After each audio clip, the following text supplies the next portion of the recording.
Ladies and gentlemen, boys and girls, children of all ages, I am your host, your friendly neighborhood faith formation coordinator now, otherwise your friendly neighborhood moral theologian, the least abominable Arkansan, Jeffrey Joseph.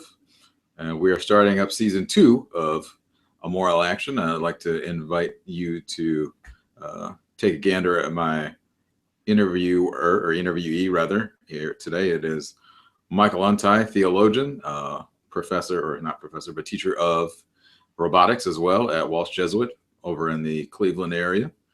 So if you're in that area, check it out. If that school manages to survive the RNC convention next week, which it's quite possible it doesn't. Also from North Carolina, so another fellow Southerner, Mike Untai. Welcome to the pod. Thank you very much for having me. And I expect us to survive the RNC onslaught if we survive the celebration with LeBron James.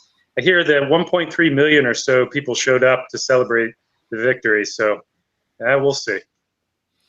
Yeah, I mean, everyone assumes that they're going to survive the apocalypse, so that's fine. Right. Yeah. Actually, it's funny. That really is creeping up on us. Do you happen to know what date they're coming in? I do not remember off the top of my head. I think it's actually by the end of this week. Recording this on the 12th of July. I think it is the end of this week or so. Well, there must be construction crews behind schedule, because on Euclid Avenue, which is the main strip there, or one of them, really important, it's totally torn up. So, man, maybe they have them going 24/7 to fill it in, but it does not look ready. But we'll see. Yeah, I've heard a lot of that actually, because of course the finals were there, and many of us were watching the NBA finals and things like that, and complaints a lot about the still ongoing construction. There may be one road that's finally been paved, but it still leaves 15 others in the area, because it is also taking place in the Q, right? Quicken Loans Arena. Right. Right. So everything was already around there. Well, one interesting thing is, because, and actually this is relevant, I think, to the Black Lives Matter movement. And I was listening to NPR, and they were talking about the response of All Lives Matter. If that is the case, then why do we see sort of a statement that both liberals and Republicans are guilty of, where they don't actually treat all lives as equally significant? And I would say that East Cleveland is a giant, horrendous example of that. The utter poverty, but also, the total lack of pride there in East Cleveland is a stark contrast to what was experienced with LeBron James, right? And any Clevelander knows what East Cleveland is like. It is no different than the worst parts of Buffalo, the worst parts of Detroit. It looks like a bomb went off, It's just very sad.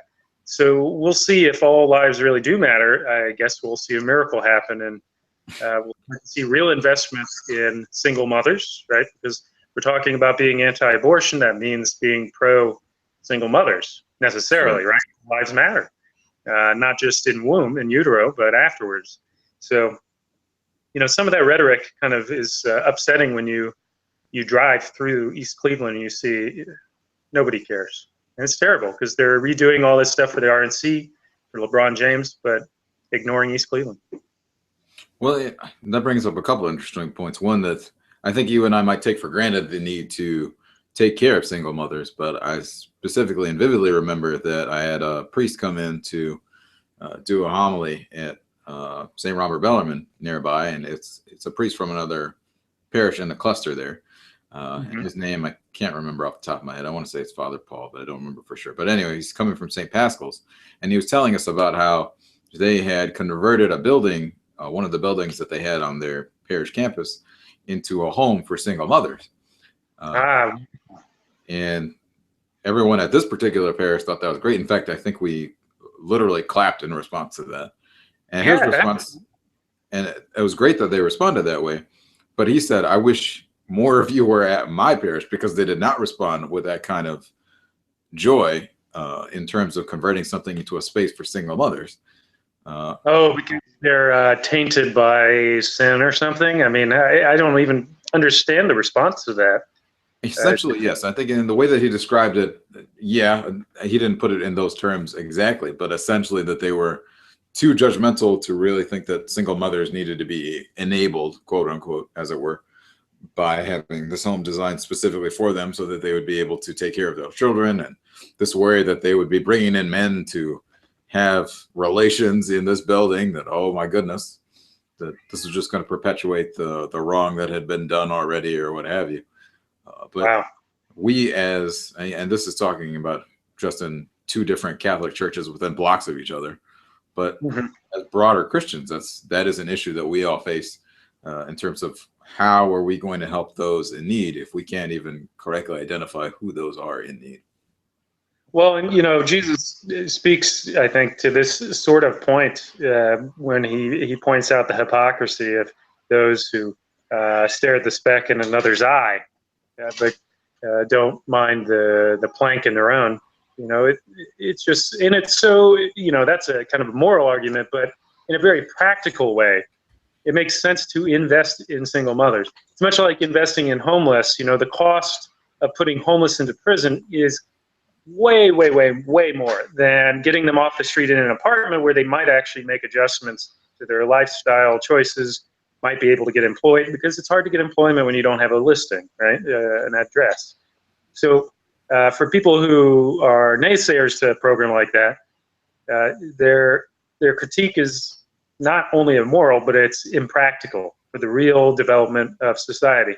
Now, of course, that's a blanket statement. There are, of course,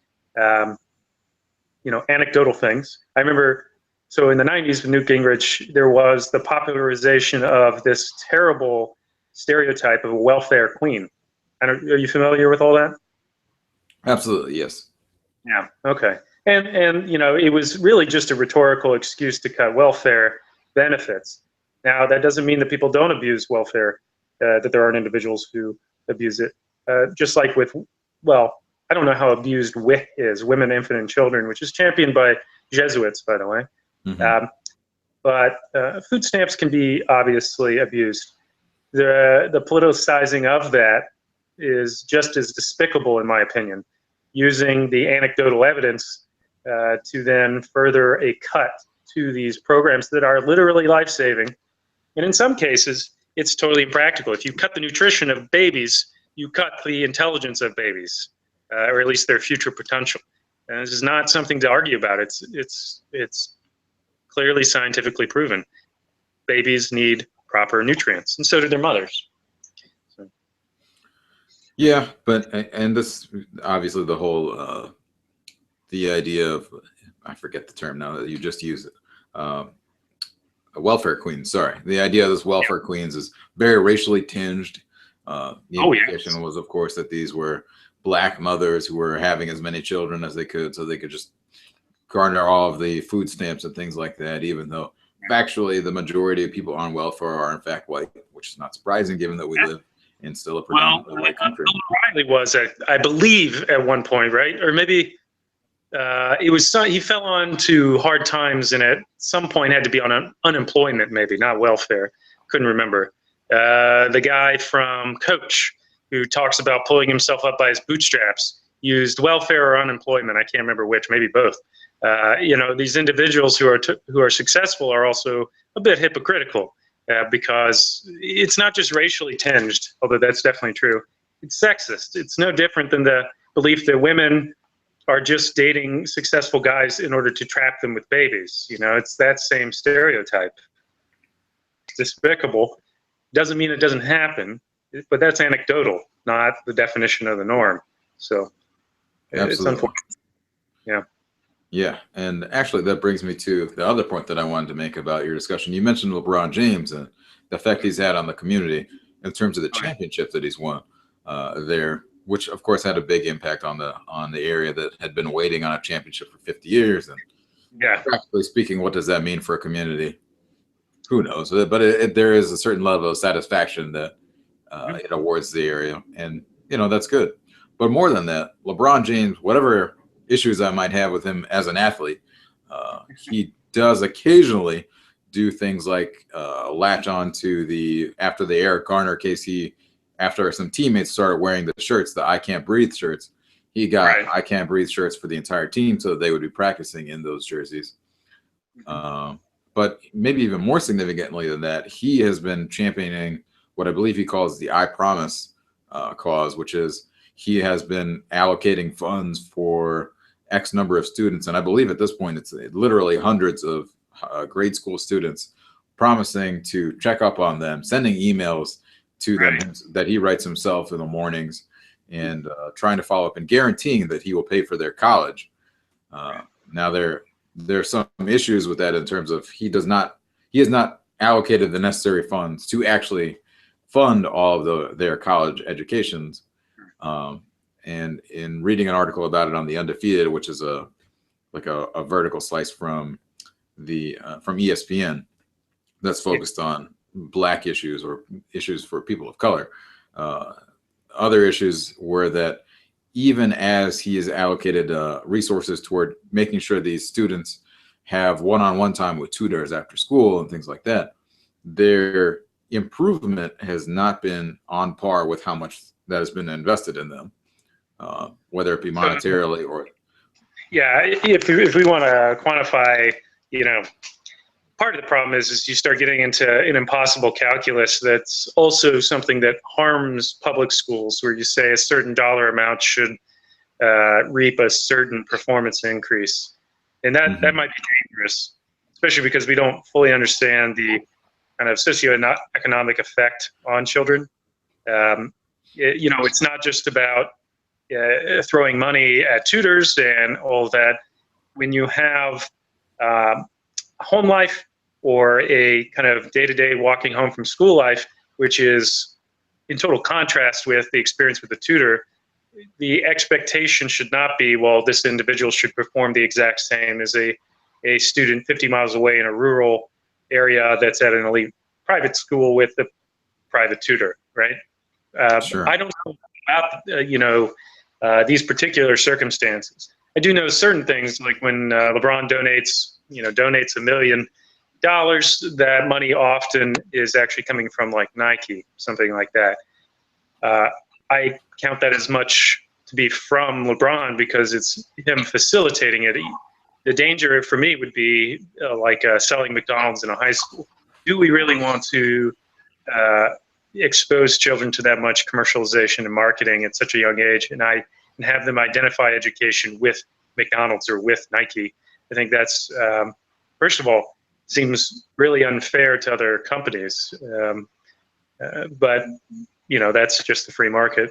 But second, I think it's bad for kids. I'd love to see more information about the performance increase of students with this money injected. Well, part of the reason why I present this idea to you is because you have obviously the context of being an educator yourself. And as an educator, is there anything that you in particular would advocate in terms of trying to improve their reading levels and their comprehension levels, whatever it may be? I can your particular background, but sure. Way I can respond to this, actually, just because I have in my life sponsored and been involved with the education of young adults with whom I am familiar, like family. And I've found that, so to use kind of a rough phrase, you can take the person out of the ghetto, but you can't necessarily take the ghetto out of the person, at least not initially. And ghetto, although some people use it in a racial way, like you said, more white people are on welfare than minority groups. Similarly with ghettos, right? You have all types of races being reflected in lower income areas that have been ghettoized. Although in this case, it was a minority individual. And I found that enculturation might be a dirty word, of course, when we're talking about going into another culture and taking it over, or cultural appropriation, or changing the culture. But in terms of helping an individual move from the underclass mindset to a middle class mindset, that takes home lifetime. And that is something that is taught by family. And if your family doesn't know it, you will not learn it, except maybe if you're fortunate by a partner who comes from the middle or upper class. In my own experience, even in a year, although there's been some shift, that shift is slow. in a young individual of about 18 years in age. Despite changing an environment from very low class, underclass, low economic options to middle upper, despite that change into a totally different context, that change is slow. So again, this false or foolhardy belief that you can just throw money at tutors or schools and change the individual is wrong. We need to shape communities more than anything. And that involves plans, hard planned communities. That's why Section 8 housing is so foolish, because all it does is it sort of packs a bunch of people into an area without actually intentionally shaping that community with social workers, with not just policing, but peace officers, if that makes any sense. Sure. And could you go a little bit deeper into what you mean? What is the mentality differentiation between someone with fewer resources compared to someone in a middle class family or middle to upper class family? What differentiates that mentality at home? I think a big part of it is how an individual speaks to an adult, a manager, how well, you do find instances of more, not necessarily physical abuse by many people's standards, but corporal punishment and the inability to work within a middle or middle upper class working environment. So those things are taught. And there have been a lot of studies looking at what trains an individual for a blue collar job or a white collar job. And home life is as big a part of that as school life, right? I'll give you an example. I'm from a upper and middle upper class. When I was 10, 12 years old, we all sat at the table, and my parents, both of whom are lawyers, my uncle's a lawyer, they talked about legal things and how an individual acted in this case or another case. We read books. Books have been a huge indicator of maybe it's correlated or causation, but at least a correlation between overall grades and performance in school. Just having books in the house made a difference, right? So I think there are so many examples here that could be given that it's almost overwhelming. The home life is extremely important. The sense that you have a safety net allows you to take calculated risks, but even those calculated risks are evaluated based on an evaluation process that's taught by parents, right? And so I would say, in particular, more concretely, being able to advocate for yourself and sell the idea of yourself as a business person or someone employable, that's actually taught. I taught in a GED program. I had to teach half the guys how to tie a tie. They didn't have, dad there at home to teach them how to shave properly, in a way that wouldn't irritate their skin, how to call off work, how to speak to the boss, how to make eye contact, how to shake hands. That's all stuff that parents teach, right? Communities and family units teach. So if you don't have that, you're starting off with very few cards, and that's not the kid's fault. That's our failure as a community. And then I guess the follow-up question would be, is that sort of instruction that we are associating with socioeconomic status and things like that, is that what has really powered someone like a Donald Trump to the heights that he is without necessarily having the track record of success? I mean, I believe Hillary recently made some crack about it because he always talks about his books and how successful he is, and he writes about it in his books. And she said something along the lines of, I haven't read any of his books, but it's because they always end at chapter 11. Because he has filed for bankruptcy multiple times. Yeah, that's good. Yes, yeah. Well, he's a perfect example of what I'm talking about. And his kids are carbon copies of him, right? Mm-hmm. Now, my goal would not be, God help us, to have more Donald Trumps, but or Hillary Clintons for that matter.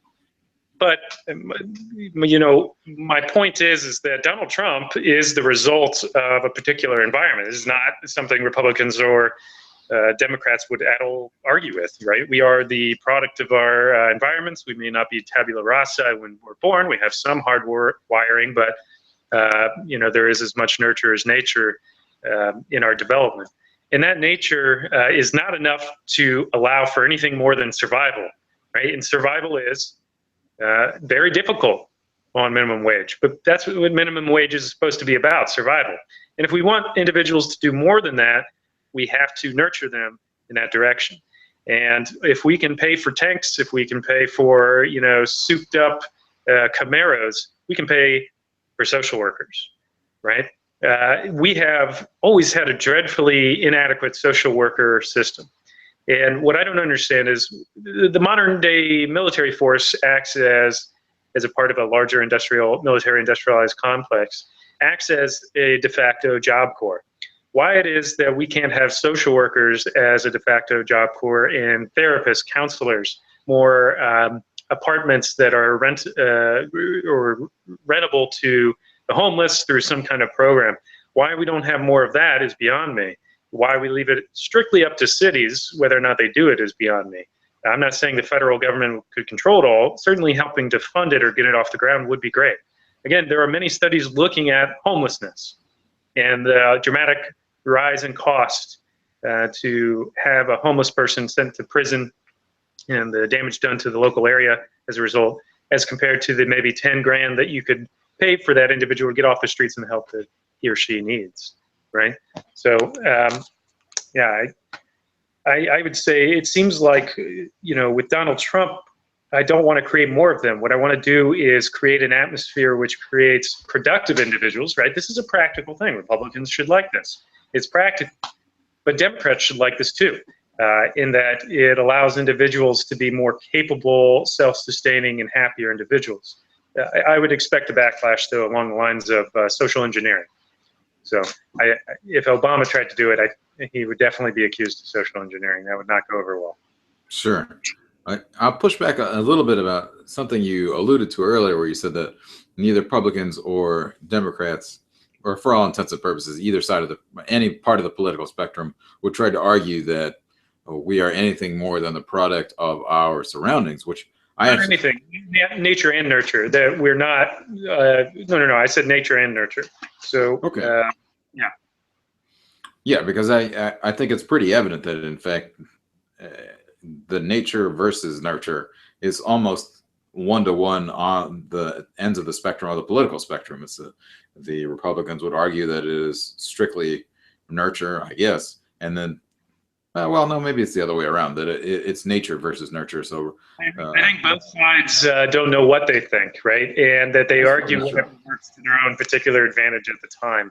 Yeah, so Donald Trump would say bootstraps, but at the same time, it seems like he would be the first to argue for some kind of eugenicist future where only his genes survive, some kind of dystopian system. So, which would argue that he believes in a kind of some are naturally better, and that those genes should be bred. It would be very much like him, I would think. So I think both sides, if you look only at politicians, will say whatever's rhetorically most valuable at the moment. But I get your point, absolutely. There have been many studies and nothing's conclusive. Even a meta study of studies wouldn't be able to conclude what the real weight of nature or nurture is. But nonetheless, we know nurture is significant. So if we believe it's significant and we do nothing to sort of promote not a moralizing system, obviously, but a system which can really benefit an individual in terms of their capacity to do things later on, it seems like we are morally bad or responsible people for their actions, as much as, yeah, most people wouldn't want to say that. They would say individuals are self-determined.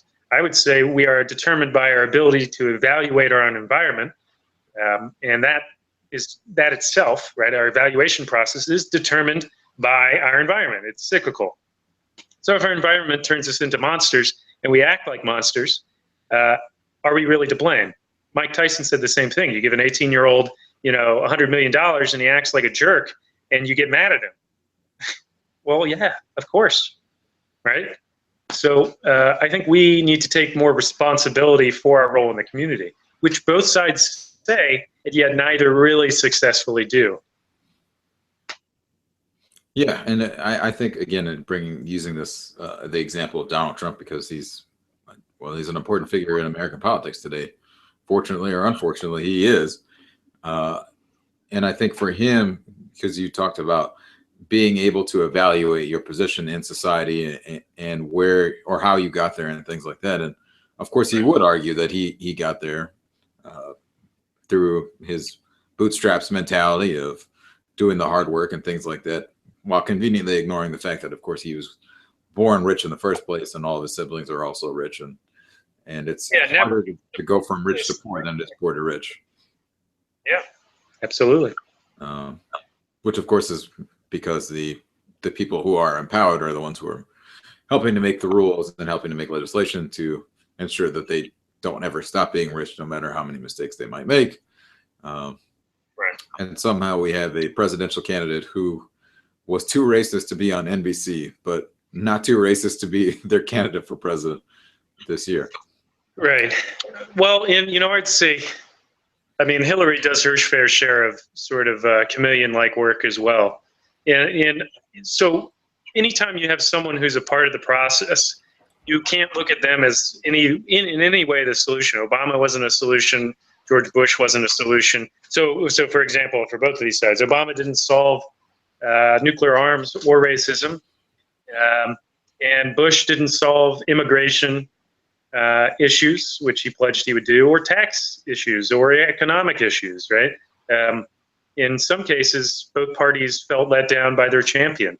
And if anything, this is sort of like what Krishnamurti's Indian philosopher from years back. If anything, this should teach us how locally we need to act.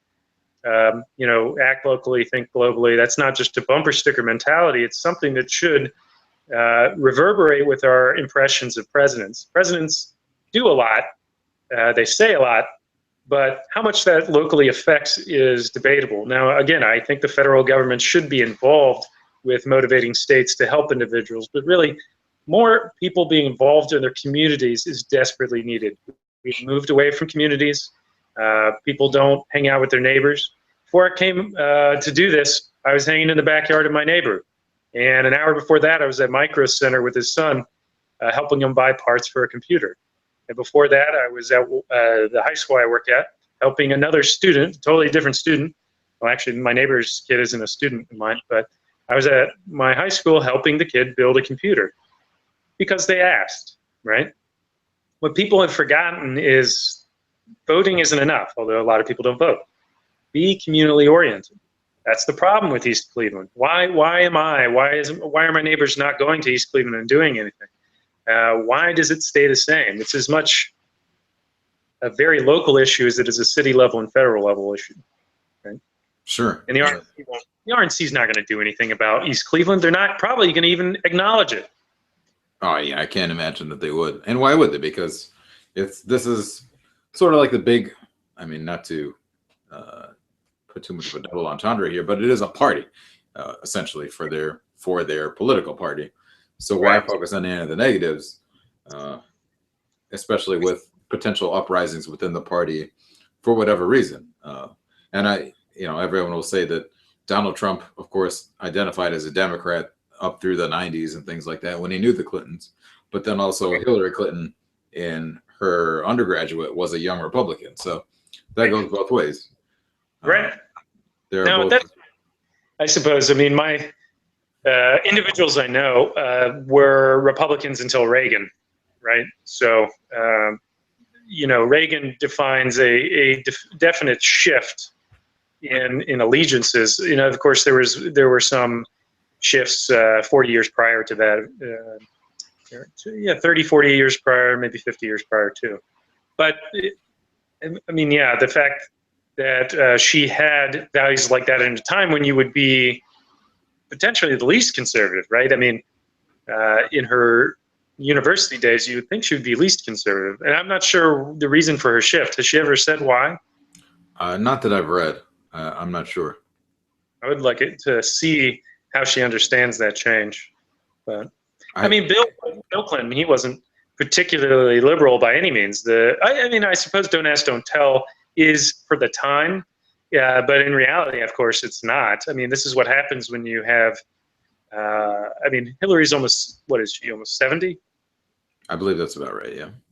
So liberal for a 70-year-old is not going to be liberal for a, 30-year-old. So maybe our expectations are unreasonable. Much like the church, maybe our expectations shouldn't be that those who are 40 years older than us should agree entirely with our sort of ideals. There's a lot to be said. Like with the Pope, people like him, but they don't like that he doesn't agree with them on every single issue. Well, yeah. Right. That's life. And that points to a couple of things. One that I think I heard this from Chris Matthews, actually, uh, which, take it for whatever it is. But his theory was that the nation was constantly liberalizing. And so because of that, whatever we thought was conservative in the here and now might be extremely conservative in about 20 years. And what we think of as liberal now might be considered conservative in 20 years and that sort of thing. I don't know how factually accurate that is, especially with people in the Black Lives Matter movements feeling like they're fighting the same fight that should have been on its way to resolution in the 60s and stuff like that. But racism evolves just as much as anything else evolves, as much as we evolve. So whereas maybe people dropping the N-words in the 60s and 70s would have been typical racism takes its own different form more recently, where it's Donald Sterling, who was the former owner of the Los Angeles Clippers, who ended up selling it for $1 billion and things like that. But his racism was more overt in his housing because he was a real estate agent, and he had sent his wife to go investigate in his properties to see if there were people of color, whether they be Black, East Asian, whatever, whether they were staying in his places, in which case he was going to find a way to evict them rather than continue to rent to them. Wasn't Trump involved in a lawsuit about that too? Maybe not. I mean, that's a common issue. I know in Boston they have certain like agents that go around trying to rent who are people of color, and of course also Caucasian like males, to see whether or not there's a difference in the apartments presented. And that's an excellent program. That should exist. Mm-hmm. The problem is that if we let only cities do it and we don't have any federal pressure to do it, why should a city like Raleigh, North Carolina do it, right? Sure. They're a booming economy. Let the free market take care of it. Well, the free market isn't going to take care of secret racism. That's the place where racism is gone now. And you were alluding to this. The sort of overtness of racism is no longer there. And therefore, the idea that the free market can respond to it is foolish. Absolutely foolish. And it ends up really being damaging. If you don't have enough people of color, you end up having a lack of diversity. And I do believe there's an inherent good to a degree of diversity. I know there's the pushback that diversity for its own sake can be harming, whatever. But I think there is an inherent good in diversity of culture. Sorry. Yeah, well, of course, people that would push back on the sake of diversity diversity for the sake of diversity would be the people who are in the majority. For everybody else, it is readily apparent that diversity, even just for the sake of diversity, is probably helpful. You can, sort of like you were alluding to earlier, you might find anecdotal evidence to the contrary, but that doesn't mean that holds on the whole for the majority of the population.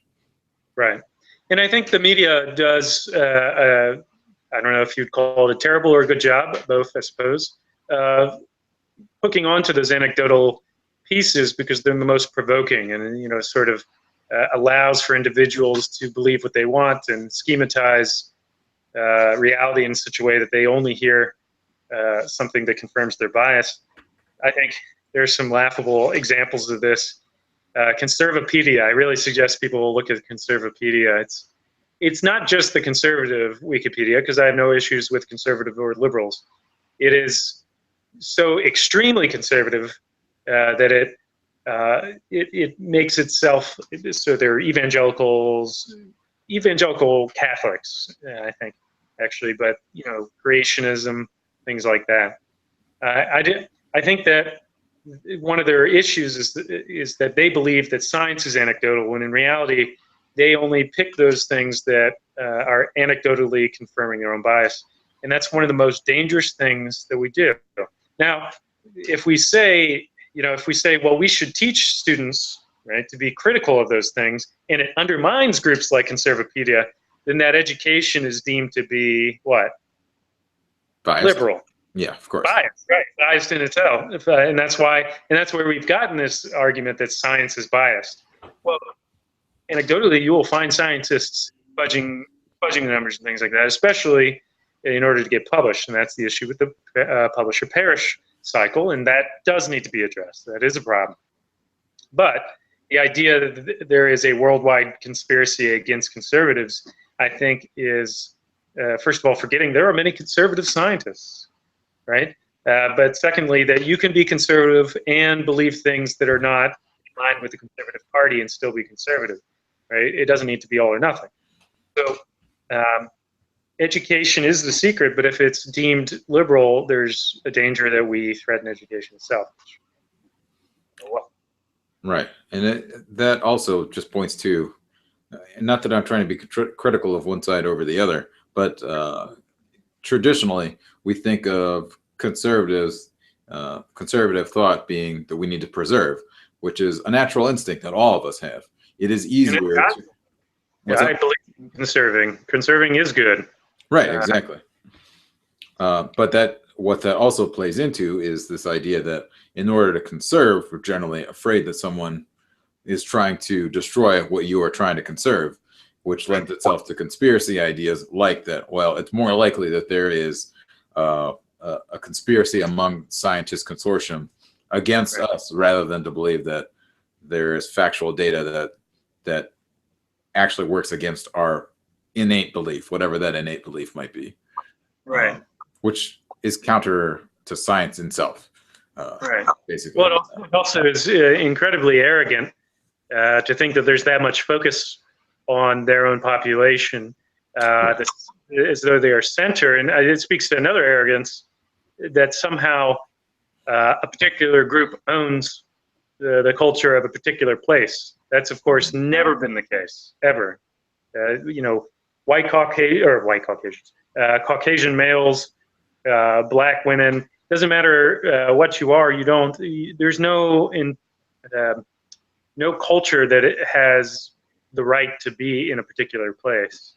And so any idea that there might be a threat to culture does not mean that you have a right to defend it and that you should assert your culture. But instead, you should assert the rights that are guaranteed by a contract with the state, right? And certainly the state is not threatening the rights of conservatives or liberals in some cases. In some cases, sure. I actually, it's funny. I don't support the decision by that county clerk. What was her name? That county clerk. Kim Davis. Kim Davis. I actually say this to students. I say, all right, Kim Davis, she stood up for what she believed in.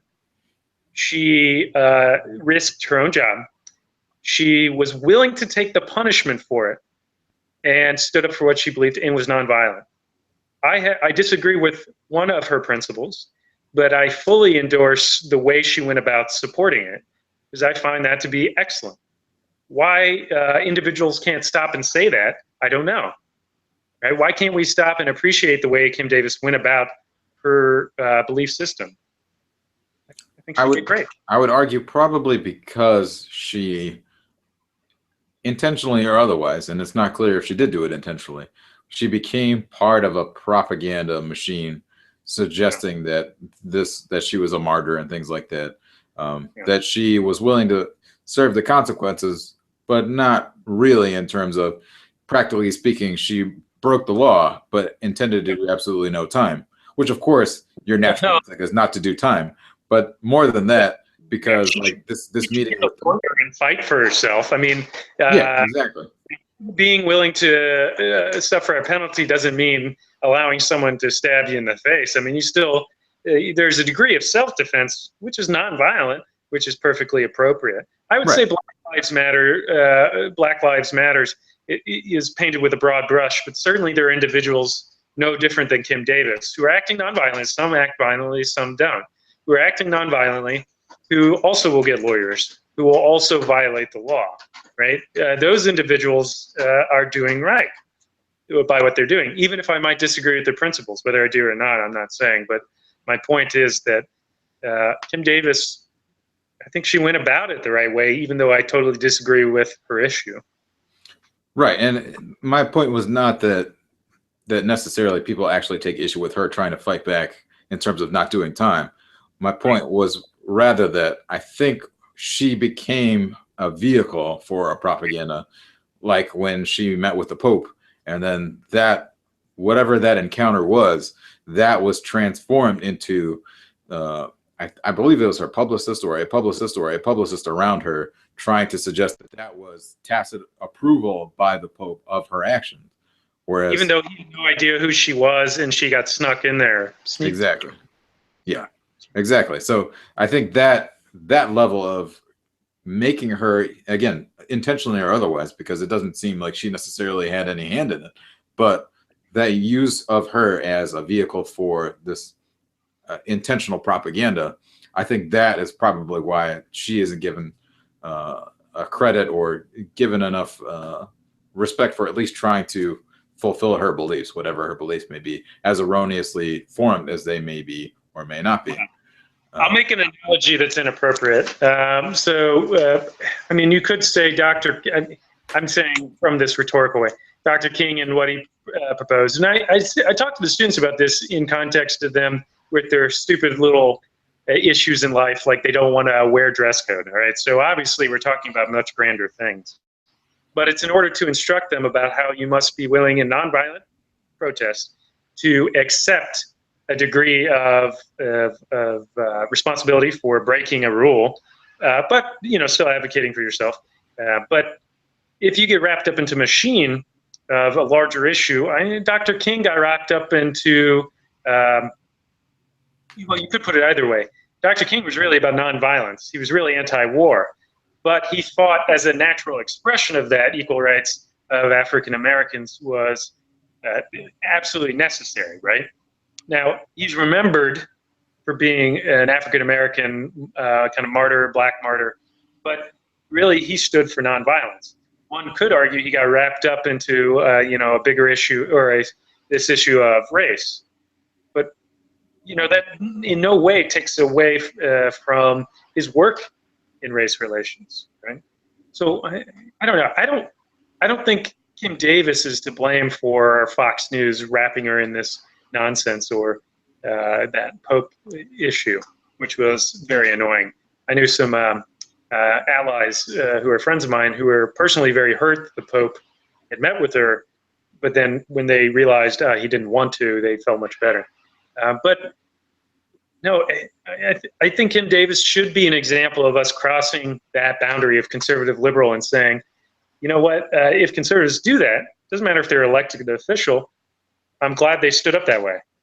And for us not to turn around and say, go to jail, right? That's so hypocritical. If we had a liberal in that position, would we want them to go to jail? No. So, yeah. Yeah, which I guess was my point, is that I don't know that there's any reasonable way to presume that she knew that she was going to become this martyr for the cause, or that she necessarily even wanted to, but she did because that system already exists.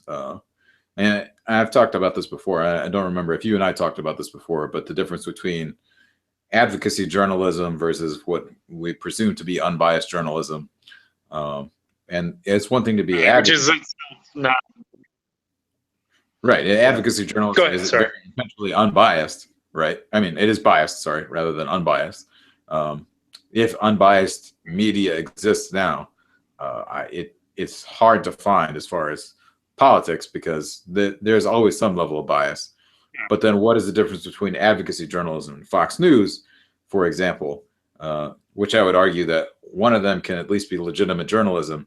The other one is very intentionally propaganda. And there is a very obvious difference in that one of them is at least going to try to gather facts and present them, even if it's for the sake of a cause. The other one is less concerned about facts and more concerned about manipulation. But and then the third issue, like I said, if something appears to be threatening my perceived reality, even if it is objective, which is an impossibility, but even if it is objective, if it threatens my perceived reality, I'm going to designate it as something counter to my principles. So again, just like that Conservapedia example I gave, Sure. The fact that we teach critical thinking would be deemed liberal. Or similarly, if we teach that there is something valuable about the 1940s and 1950s, there are many liberals who would just squawk at that and say, "Oh, you're calling it the golden age." But there were amazing things going on there, and there was great self-determination, but also communities that were built and great families. Yeah, we do need to get back to the family, right? That's not a threat to liberalism. It's not a threat to gay partners. It's what it is it's a basic fact that people do better with strong social networks. But again, it's the perceived. So yeah, no, your point is absolutely correct in terms of intention. Does a media outlet have at least the ideal intention of being objective and yet still remain biased by nature of the human condition, versus maybe Fox News or MSNBC, which has the clear, even if unstated, biased position? Yeah, there is a difference. What are you going to do? I read Conservapedia and listen to NPR, so I just see both polls, and eventually I don't know, go nuts. Possibly. I suppose in general, it's good to have a news network that's not headed by a man who's accused of sexually harassing a half dozen or so of his employees. But yeah, I'm not sure that really affects the day-to-day goings on. I think you'll find, I said this in high school, and my theology teacher actually criticized me for it. He thought it was too jaded. I don't think so, though. I said, no billionaire gets to where he or she is by being a totally moral person. And there's nothing anti-wealth about that. There's nothing classist about that. It's the realization that certain personality types, especially sociopaths, are successful, right? And you have to be a bit sociopathic to be truly successful. It's a sad reality. And success is defined by almost sociopathic standards. It's the ability to dominate and beat others in the accumulation of money and power. So shocking. Individuals who dedicate dedicate their lives to themselves, money and power, are ruthless jerks. Color me shocked. Excuse me, don't color me anything. That's racist. I don't know. Right. Yeah, and that very much goes to what is defined as success. Success as determined by socioeconomic status. Then yes, there is an obvious element of you have to almost certainly step on someone to get to that higher level. I would like anyone to point out a billionaire who is not just who doesn't have someone who would say that is the worst human being. Now, hey, I can definitely tell you there's some people who hate me with a passion, and I'm just a high school teacher. But I'm saying that there are certain qualities that you must kind of just accept. Part of that being pathological or sociopathic. But hey, I got to cut this podcast a bit short, not to be too gross, but both of my cats just threw up at the same time, which is really impressive.